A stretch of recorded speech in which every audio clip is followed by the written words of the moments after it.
Sadly, the world is not a peaceful place. Currently, there are more than 350 political conflicts. About 200 are carried out violently. The people in these regions live in constant fear. Many conflicts last for years, sometimes even decades. Positions become entrenched, frustration accumulates, and brutality rises. Only if we break this spiral will peace and development have a chance. Like in Mali suffers from extreme poverty as well as extreme discontent. Government and militias are fighting over power, and the situation is aggravated through violence and organized crime. The population is longing for peace, but still the mood can shift quickly in this confusing political situation. Small triggers like a rumor or a dispute between neighbors are often enough to escalate a situation. The CPS experts support the population mainly through de-escalation. They educate journalists to de-escalate conflicts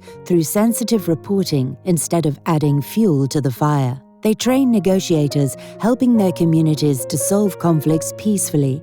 And above all, they work with children and adolescents, because it's them who wish for a different future. In this way, the people of Mali themselves gradually change their society and create an opportunity or the peace they're all hoping for. About 350 CPS experts are currently deployed worldwide. In more than 40 countries, they support people in their efforts to establish dialogue, human rights, and peace. Like in Lebanon, the small country took in over 1.5 million refugees during the Syrian war, equal to about a quarter of their entire population. This causes conflicts, especially in poor regions. Power, water, infrastructure.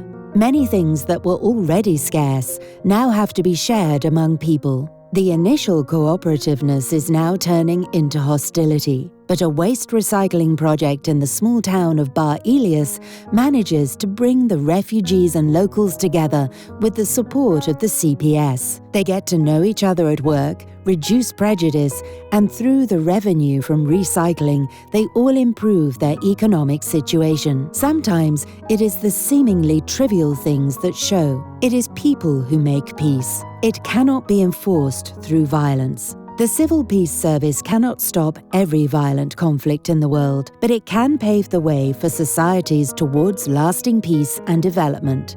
For instance, over 20 years have passed since the end of the civil war in Guatemala, but the gruesome massacres and violent crimes that mostly affected the native population have left behind a traumatized society. Countless women and girls were tortured and sexually enslaved in military camps. Most of these crimes remain unpunished, and the topic is a public taboo. Here, the CPS and partners provide psychosocial assistance, while also encouraging women to break the silence and demand justice. In a symbolical trial, the Maya women reported for the first time in public what had happened to them.